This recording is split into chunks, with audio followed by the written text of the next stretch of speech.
এরা মানুষ জানোয়ার, সবকটা জানোয়ার। কে পদত্যাগ চেয়েছে? নাটক। এটা কি পদত্যাগ?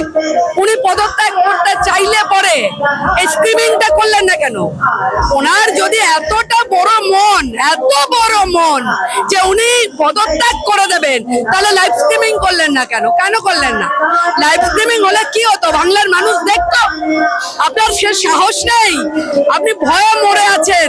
যেভাবে জুনিয়র ডাক্তারগুলো মেরুদণ্ড সোজা করে লড়ছে আপনাদের চ্যানেলের মধ্যে দিয়ে, আমাদের সন্তান সম ছেলেগুলোর পায়ে শত কোটি প্রণাম। যে লড়াইটা দিচ্ছে ওরা, আমাদের ছেলে মেয়েগুলো যে লড়াই দিচ্ছে, আপনি মনে রাখুন মাননীয়, এই লড়াই আপনি দেখেননি, কারণ এরা আপনার মতন ওই বাইপাসে হাই রোড জ্যাম করে পর্দার আড়ালে ওই অনশন করে বিরিয়ানি খেয়ে, ফ্রুট জুস খেয়ে, ক্যাডবেরি খেয়ে ওজন বাড়ানো অনশন এরা করছে না।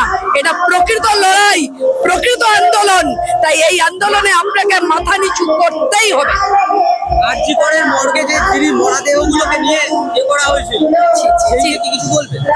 মানে মানুষ দেখে নিল, সব মর্গে শবদেহের সঙ্গে পর্ন ভিডিও হতো। এরা কারা? এরা মানুষ জানোয়ার, সবকটা জানোয়ার। এদের মানুষের রক্ত নেই এদের শরীরে।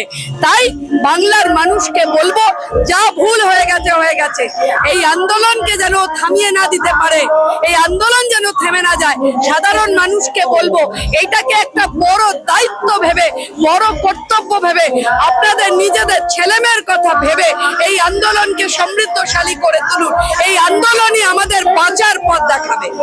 গ্রামে গঞ্জে দেখা যাচ্ছে যে লক্ষ্মীর ভান্ডার বা কন্যাশ্রীর টাকা সরকার দেয় বলে তাদেরকে হুমকি দিচ্ছে যে আন্দোলনে গেলে বন্ধ করে দেওয়া হবে। তাদের জন্য আমি আপনাকে উল্টো কথাটা বলছি।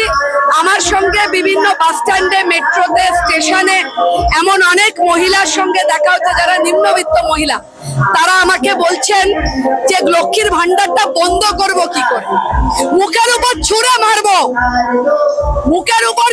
মারবো লক্ষ্মীর ভান্ডারের টাকা। এটা বলছে গ্রামে গঞ্জে অনেক নিম্নবিত্ত মা বোনেরা।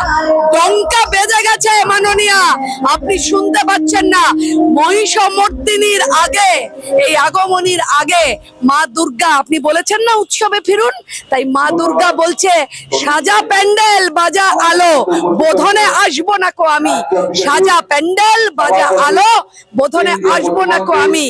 আমার মেয়েকে পোড়ালি তুই, সে আমার কাছে দামি। তাই অপেক্ষা করুন কি পরিস্থিতি তৈরি হতে চলেছে।